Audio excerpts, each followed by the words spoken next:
Hello, in this video I will show you how to install RAR application on Lenovo Tab E10.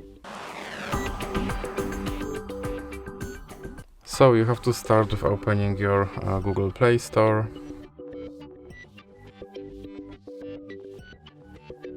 And now click on search bar.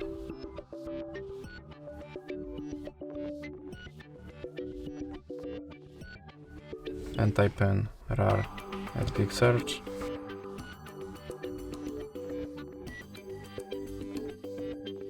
And now click install.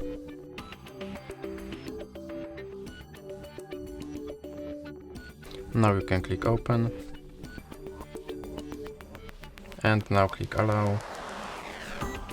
And click dismiss.